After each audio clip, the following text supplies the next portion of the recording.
Right. Thanks for coming today. Today we are going to release the body-worn camera footage and package from our February 22nd officer-involved shooting incident. Prior to showing you this, or subsequent to showing you this video, Chief Davis will come out to give his remarks and answer any questions you may have.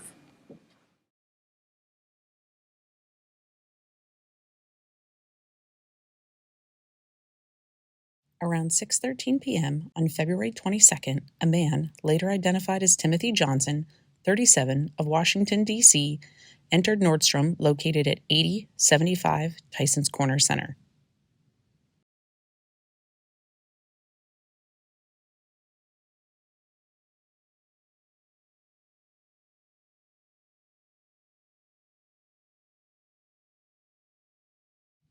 Nordstrom Asset Protection Associates observed Johnson act in a suspicious manner, saw him select designer sunglasses, and believed a larceny was about to occur.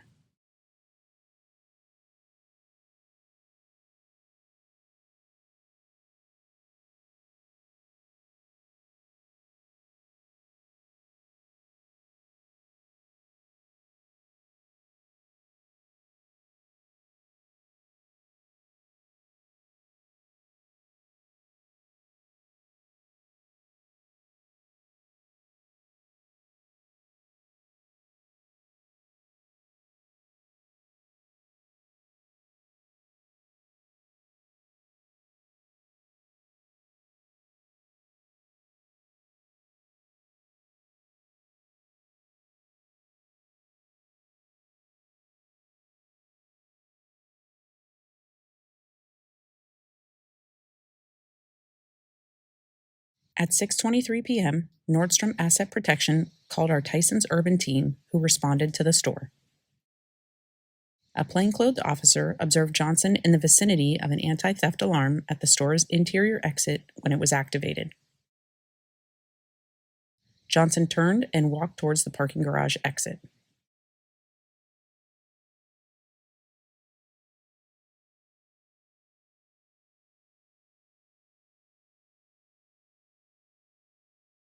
A few moments later, a plainclothed officer observed Johnson set off a second alarm as he went through it and left the store near the parking garage.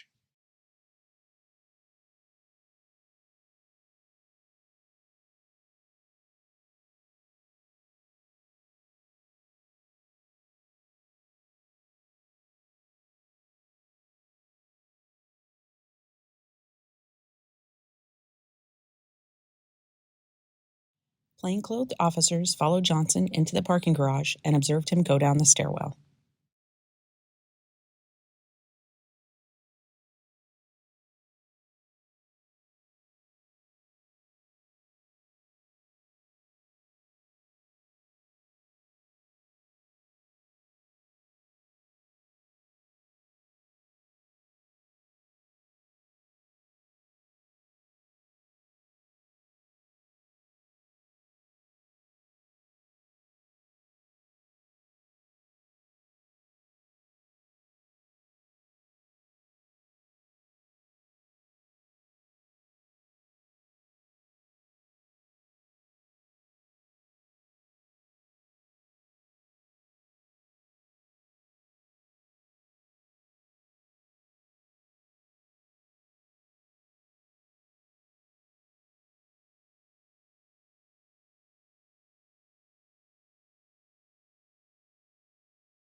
You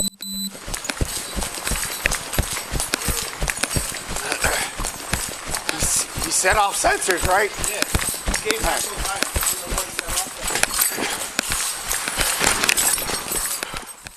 A uniformed and a plainclothed officer chased Johnson as he exited the parking garage stairwell, ran through the parking garage, and towards Route 7.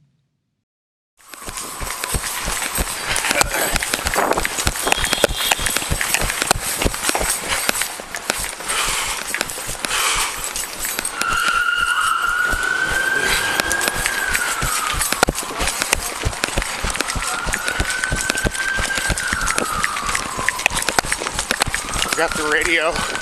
Urban 2 holding channel for us. Bloomingdale slot lot. Black male. Going towards 7 from Fashion. He's crossing over. Officers continued to pursue as Johnson changed direction and ran across Fashion Boulevard towards a wooded area. Crossing over, guys. Get on the ground. Get on the ground. While following Johnson into the woodline, both officers discharged their firearms. Johnson was struck in the chest 1 time. Going into the woods. Through the woods. Get on the ground. Get on the ground. Stop reaching. Stop reaching. Shots fired. Shots fired. Are you okay?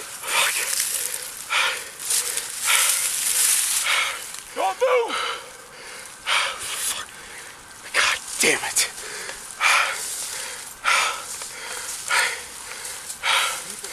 He was reaching.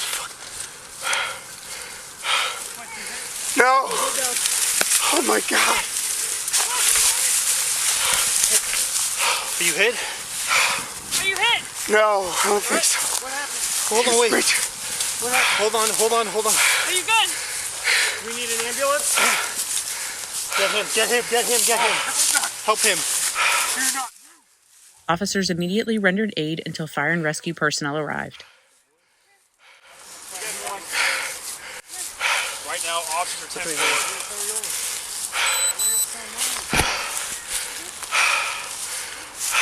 Hold on. Flat Washington down, across the street to a good area. Take a look. Call an ambulance. Start rescue, please. Hurry. Hold on, sir. Hold on. I'm not reaching for nothing. I had nothing. Hold on. No, reaching for shit. I don't have nothing. I'm shot, man. Please. Hurry. We got you. Roll.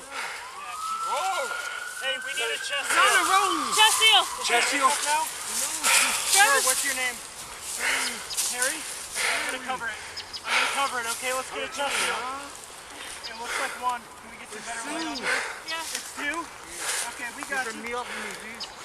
You got to breathe. Keep talking to me. Get a knee off me. No knees on you. Okay. What's your name, sir?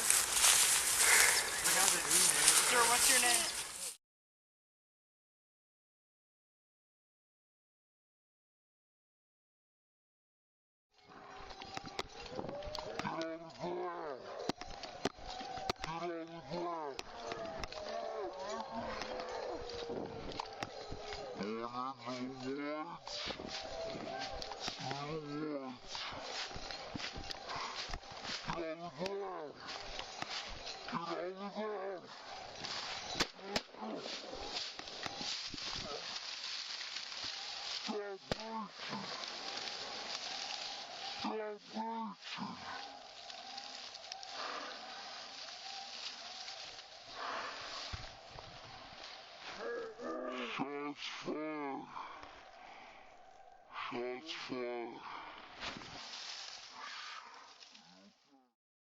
Johnson was taken to a nearby hospital where he was pronounced deceased.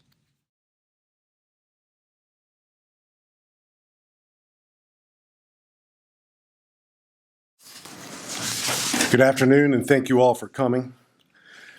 The sudden loss of life is always tragic. Timothy Johnson's death is no different. The Fairfax County Police Department and I value life, particularly the lives of those who come into contact with our police officers. The existence of body camera footage is still relatively new in our profession.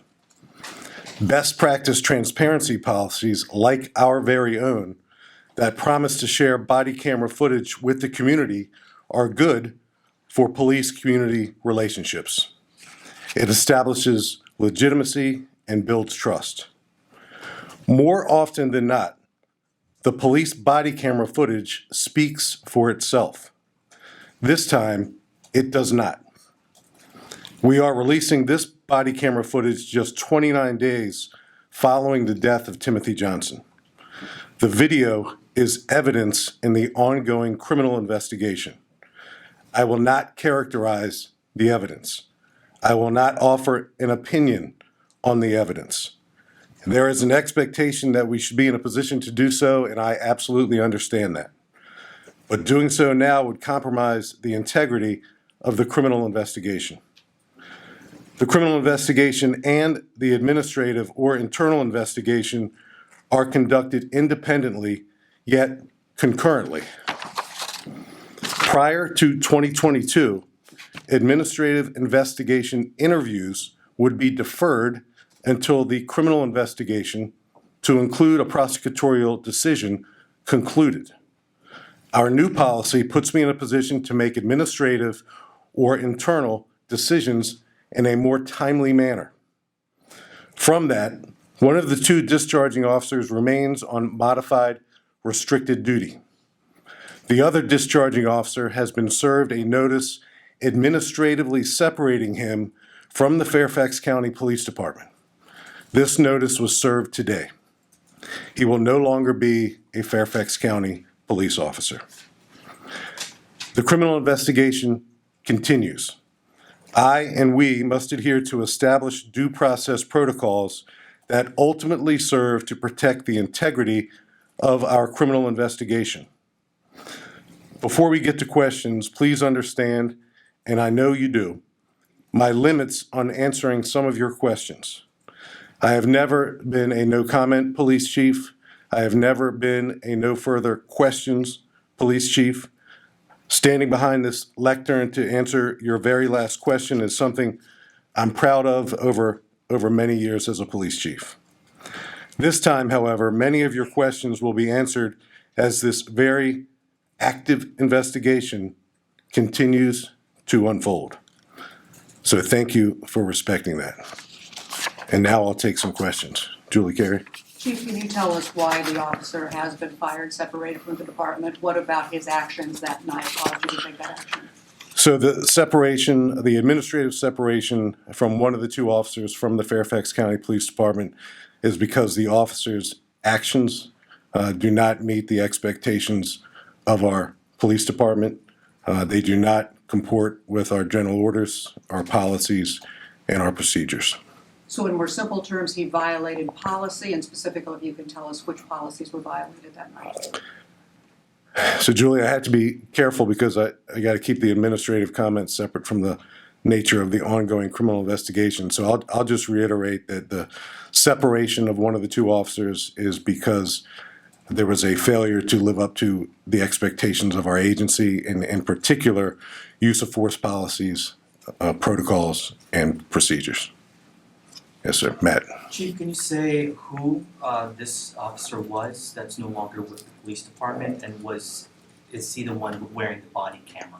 So the administrative separation that I just described is actually a personnel decision that I made.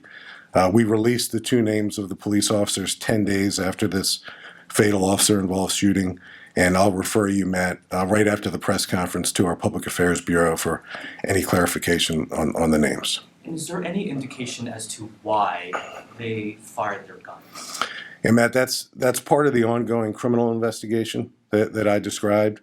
Our Major Crimes Bureau conducts the criminal investigation, as most of you are aware. We share information, evidence, interviews, all of our content in real time with the Office of the Commonwealth's Attorney.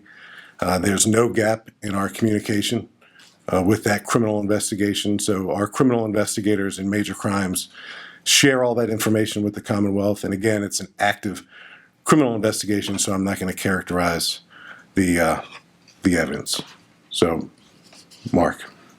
My recollection at the outset, you had said that both officers fired their weapons. Is that still your understanding of the event today? Absolutely. Yes, ma'am. Chief, I'm sorry, Stephanie. after the incident, you had noted Mr. Johnson's criminal history in a press conference. Did the officers know that at the time, and do you have any regrets of mentioning that right off the bat? So, Stephanie, I'll say this. I've been handling scenes like this one as a police chief since 2013, and it's always been my recollection that I'll get a question from the media at an on-scene press conference about criminal history, known criminal history of the person involved in the officer involved shooting. I should have answered that question differently on this night. I should have answered it with much greater sensitivity than I did on that particular night. Going forward, I will simply be referring media inquiries about someone's criminal history back to the media.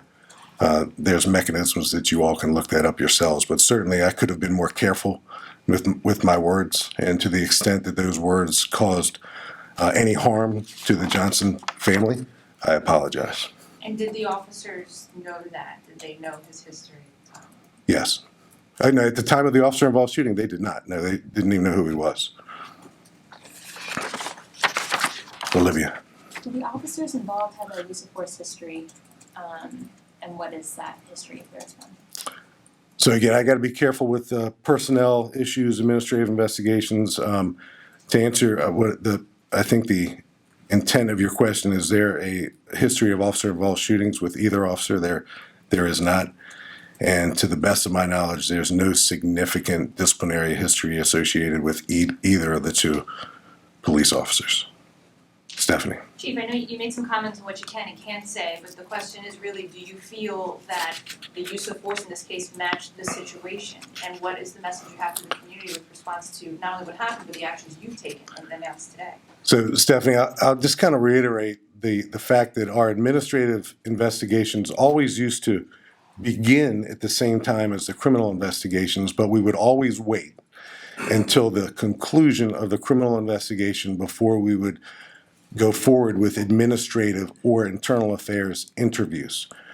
We've changed that policy in Fairfax County. So now we conduct those administrative or internal affairs interviews concurrent with the criminal investigation. And from that, it puts me as the police chief in a position to make more timely decisions that are consistent, frankly, with the expectations of the community. So here we are 29 days later. There's no rush to judgment here on my part administratively. We conducted a thorough administrative or internal investigation that gave me enough facts that allowed me to make a decision to administratively separate one of the two officers involved in this shooting. What would you say to the community, though, to the folks who are concerned that there have been so many police-involved fatal shootings in the county especially, and now they're seeing this? Well, Stephanie, we take it very seriously. We announced a couple weeks ago that we invited the Police Executive Research Forum, or PERF, the nation's leading think tank of American policing, to come in and assess the last couple years of our officer-involved shootings. We want them to make recommendations to us. They may be training recommendations, they may be policy recommendations. We're eager to continue working with PERF and to consider all those recommendations and continue to get better. We've also asked PERF to take a look at existing foot pursuit policies across the nation.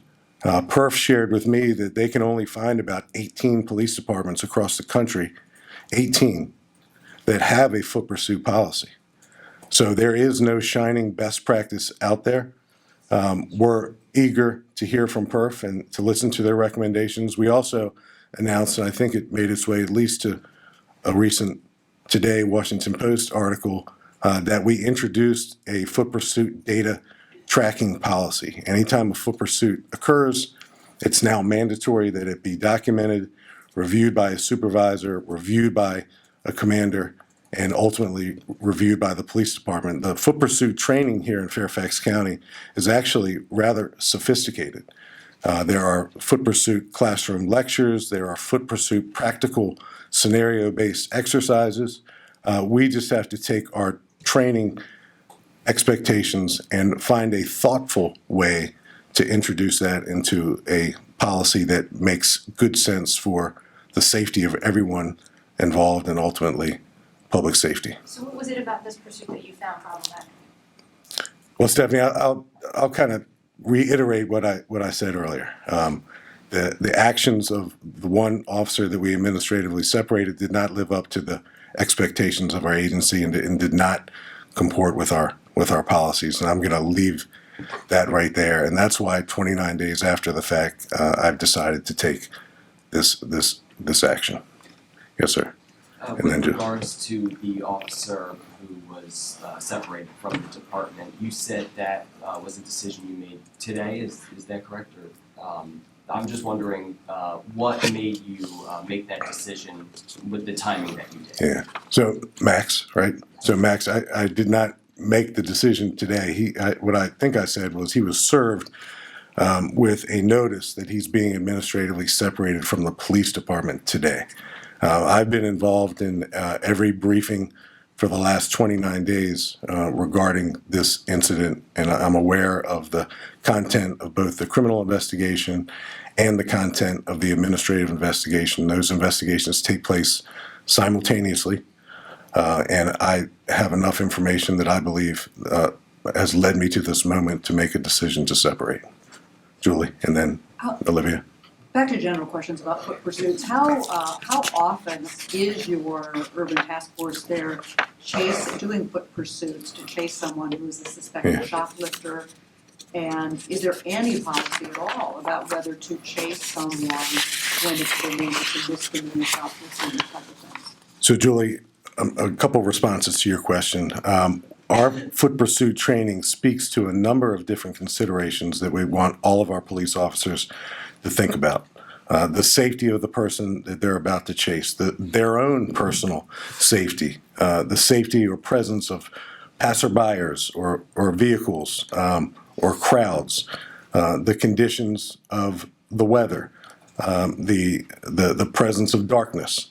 So all those training considerations exist now in the training that we deliver to our police officers. We just have to find a thoughtful way to introduce policy recommendations that speak to the quality of our training. And you mentioned, I think, urban task force. And this is something that I do want to mention because I anticipate this will be a question. It's certainly been a topic of conversation I've had with folks.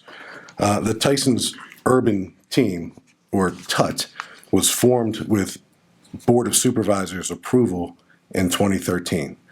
So they've been around for 10 years. The word urban, let me speak to that because that's been a topic of conversation. And I'll just read this to you, so forgive me. The use of the term urban is derived from Fairfax County's Department of Planning and Development's Urban Centers section and focuses on land use planning, zoning review, urban design, and plan implementation in the emerging transit-oriented development areas located around Silver Line metro stations in Tysons and Reston. The greater Tysons area, and no, it's not just the mall itself, but the Tysons Urban Team actually serves a larger scope or footprint than the mall itself. And Tysons generally sees about 25 million visitors a year. It's certainly a destination stop for not just folks in Fairfax County, but Washingtonians and beyond. And to put that 25 million visitors into proper context, Disney World in Orlando has 50 million visitors a year.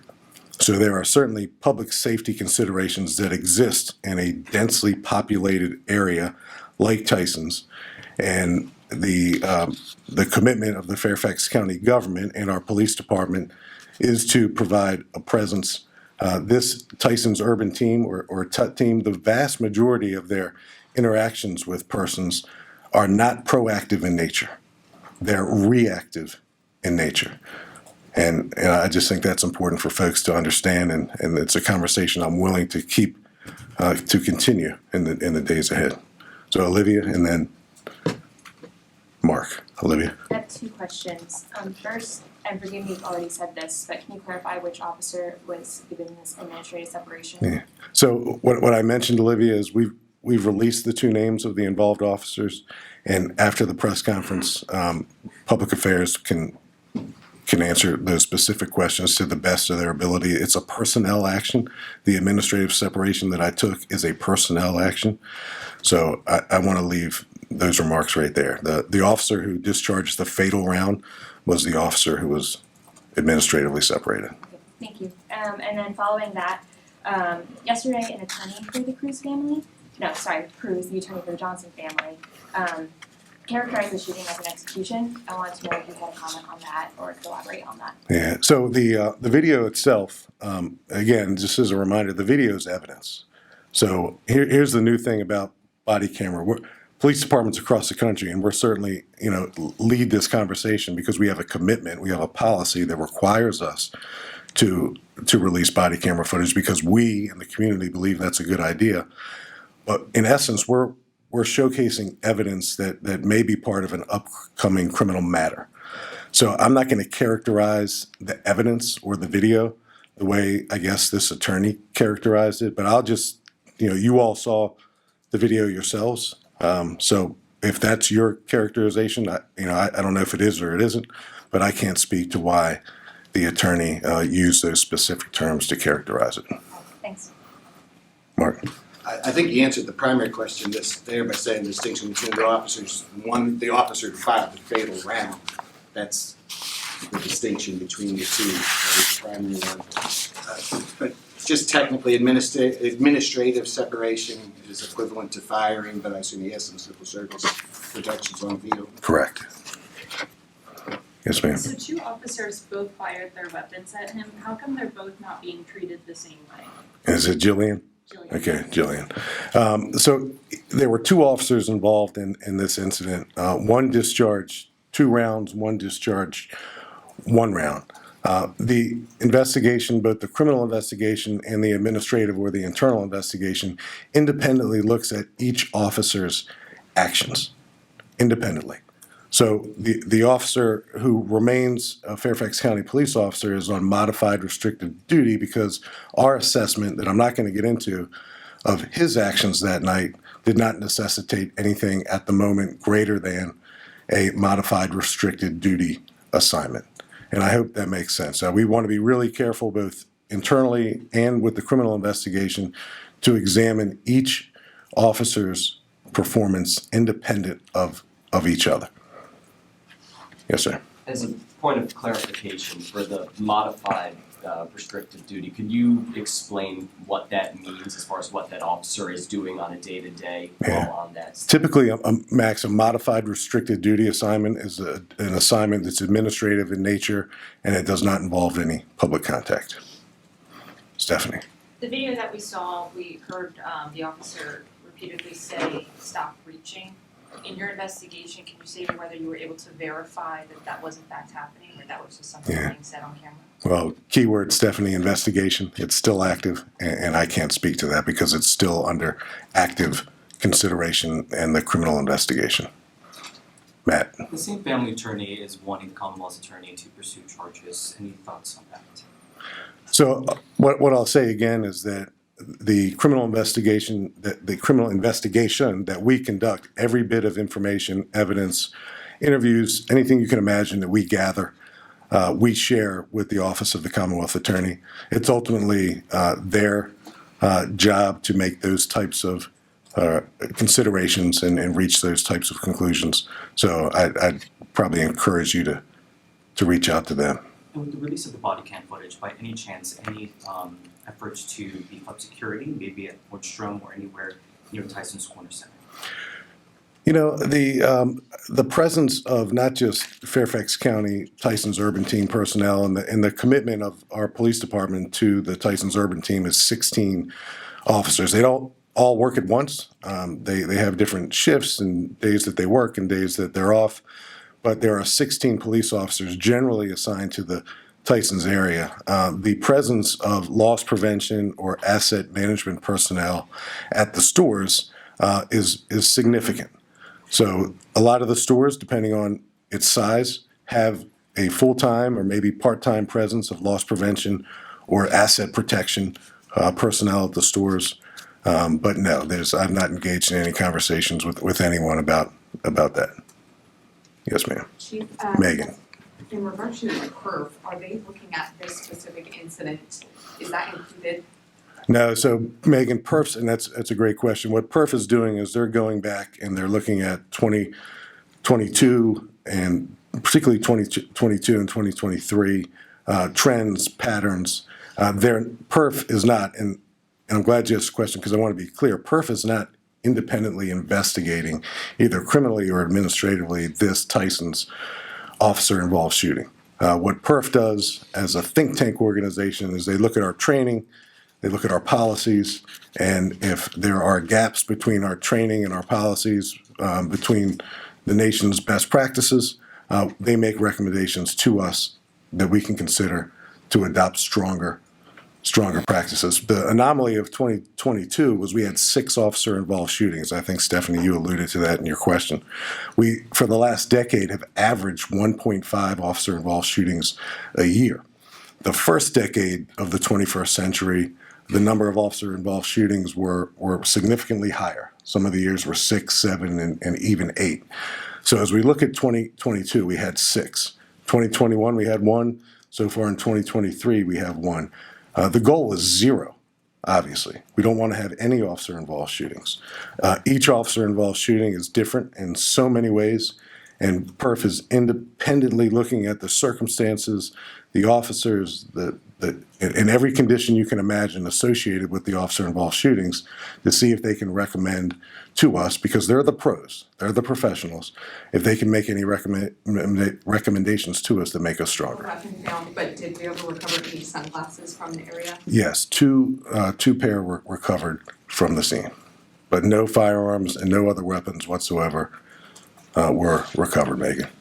Stephanie, and then I'll go to Nick. Outside of PERF, talking about the response there, the teams that patrol, are there any other changes to how the department operates there? Well, I spoke a lot about our new foot pursuit data policy that we've had in place now for a couple weeks. So that's something that's new. It'll capture the quantity, and ultimately we'll examine the quality of our foot pursuits. We want to make sure that we're in a position to do them and everyone walks away safely. What I mean is if no changes to number of teams, area of jurisdiction, where they can go, whether they can continue, obviously you're gonna track. Yeah, so the Tyson's Urban Team is still in existence. Just as a matter of fact, they made well over 800 criminal arrests, or they arrested over 800 persons. The Tyson's Urban Team did in 2022. So they're quite active. As you can imagine, any geography, I don't care where it is, where 25 million people visit or gather or make their way through, anywhere is going to generate some level of criminal activities and disorder. So the presence of the Tyson's Urban Team is still in existence. Nick?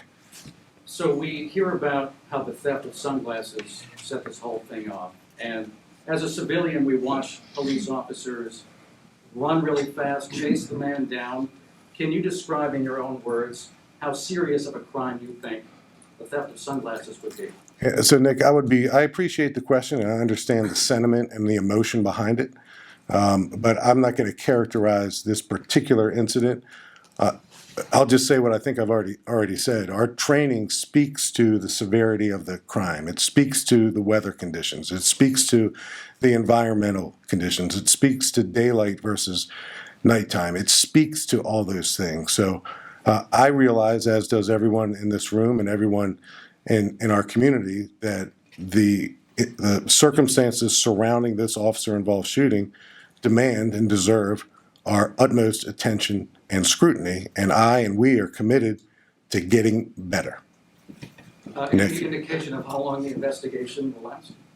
The criminal investigation? No, the criminal investigation is ongoing. It's very active. We share all of the details and developments of our criminal investigation with the Office of the Commonwealth Attorney, and we'll continue that. We do that all the time. That's not new. That's not particular to this officer-involved shooting. Any incident of this magnitude, we share those details in real time with the Office of the Commonwealth's Attorney as a matter of course.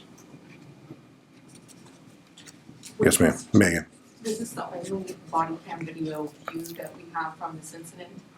So the other officers that you only saw this once. I've seen it 400 times, but there's other officers who arrive on the scene after the officer-involved shooting, and those uniform officers have body cameras, and we have captured that body camera footage the information that Public Affairs is going to share with you, I guess now or immediately following this press conference, will include a longer version than this packaged version of 8 minutes that we compiled for the sake of this press conference. I will say too that we've gone back to 2015 as we've taken a deep dive into officer-involved shootings, and we have not had an officer-involved shooting associated with a foot pursuit, at least going back 8 years.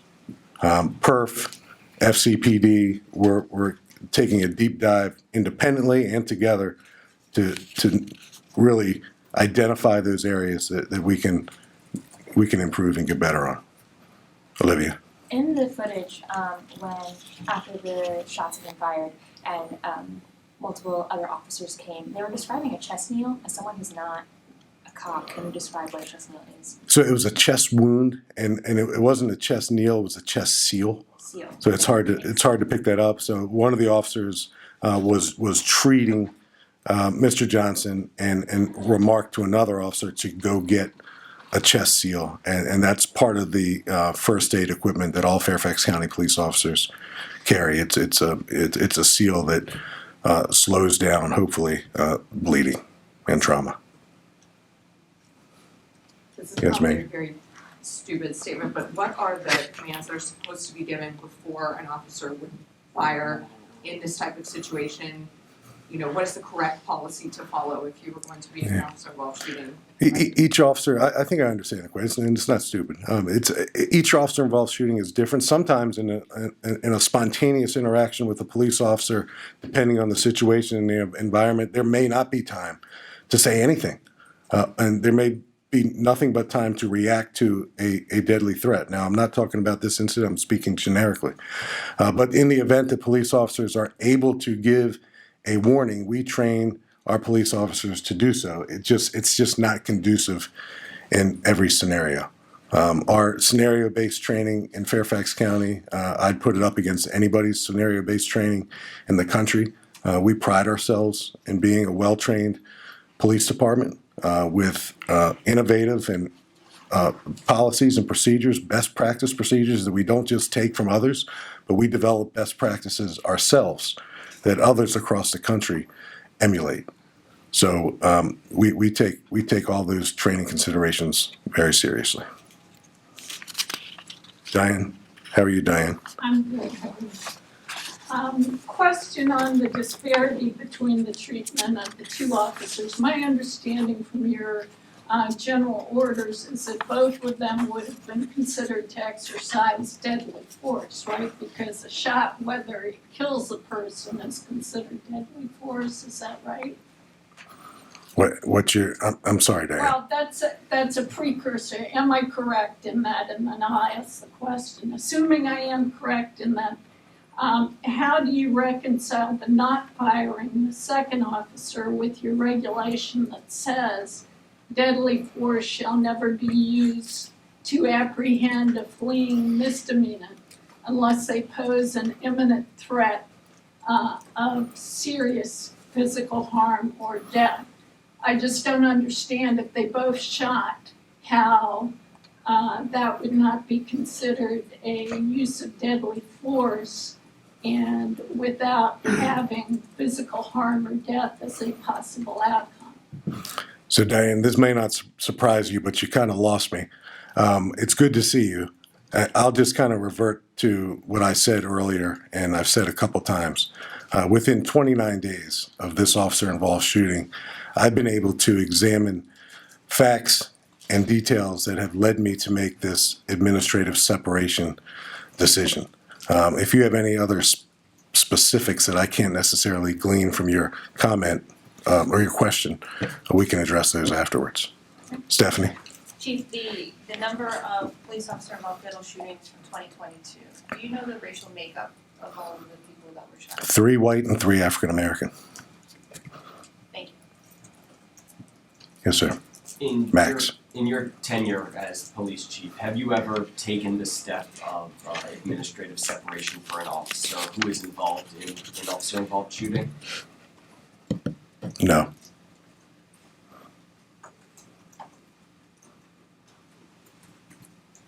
Anyone else? One last question. Yes, Julie. You apologized to the family for the way that you characterized or spoke about Timothy Johnson that night.